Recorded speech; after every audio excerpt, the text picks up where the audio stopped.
பேசுவேன். நானே எங்க அண்ணன் தான். அம்மா இறந்ததுக்கு 2 பேரும் ஒண்ணா நின்று பேட்டி.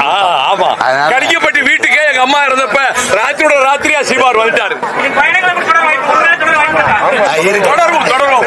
நாம் தமிழர் இயக்கத்தினுடைய நிறுவனரும் கோடாறு கோடி தமிழர்களினுடைய நெஞ்சங்களில் மான உணர்ச்சியை ஊட்டி வருகின்றவருமான எனது ஆருயிர் சகோதரர் செந்தமிழன் சீமானவர்களே, என்னோடு இதிலே பங்கேற்றிருக்கக்கூடிய மறுமலர்ச்சி திராவிட முன்னேற்ற கழகத்தின் துணை பொதுச் செயலாளர், மாவட்ட செயலாளர்களே, கழகத்தின் கண்மணிகளே, செய்தியாளர்களே, தொலைக்காட்சி ஊடக நண்பர்களே, வணக்கம்.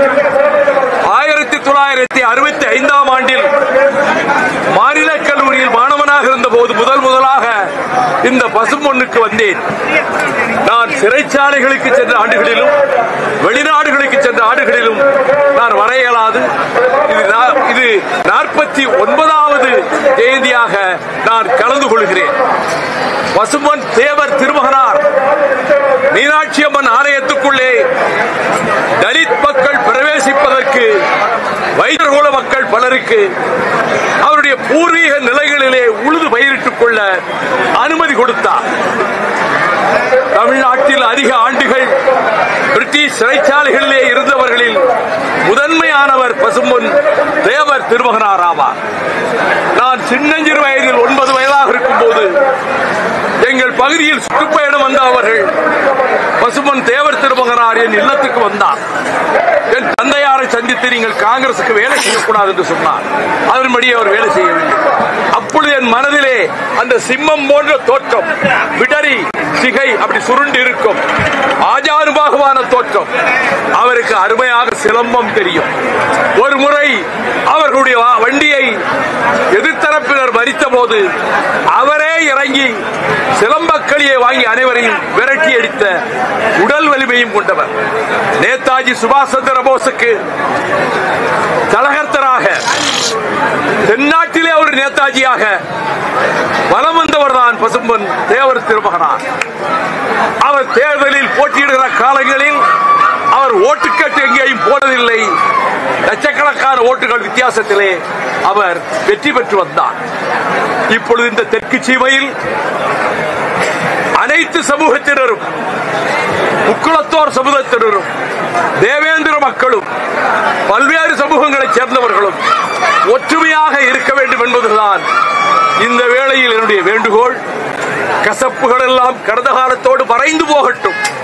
வேற்றுமைகள் எல்லாம் அடியோடு விடைபெற்று போகட்டும். அனைவரும் யாதும் ஊரே யாவரும் கேளு என்பது போல சகோதர பாசத்தோடு இணைந்திருந்து வேளாண் பெருமக்கள், நிலத்தை நம்பி உழுது பயிரிட்டு வாழ்கின்ற விவசாய பெருமக்கள் நிறைந்திருக்கக்கூடிய இந்த மண்டலத்தில் அமைதியும் சகோதரத்துவமும் சமத்துவமும் சமூக நீதியும் ஓங்கி பெருகட்டும்.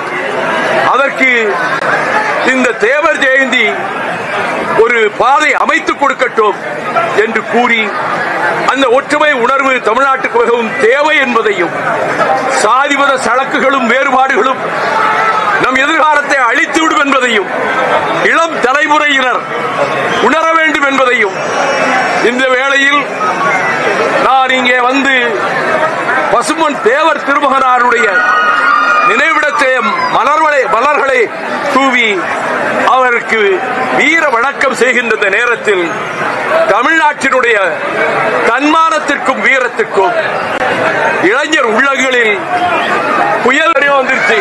அந்த எதிர்ப்புல இருந்து பசும்பொன் தேவர் திருமகனாரே அன்னைக்கு சொன்ன உணர்வோடு இருந்த மக்களே அது வெளியில இல்லையே.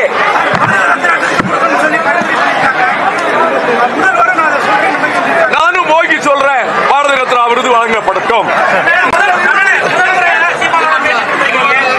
ஆமா, அவர் நான் ஆஸ்பத்திரியில இருக்கும்போது கூட அவர் வந்து பார்த்தாரு. அவருக்கு உடம்பு சரியில்லைன்னா கவலையோட நான் அவர்கிட்ட பேசுவேன். நானே எங்க அண்ணன் தான். அம்மா இறந்ததுக்கு 2 பேரும் ஒண்ணா நின்று பேட்டி.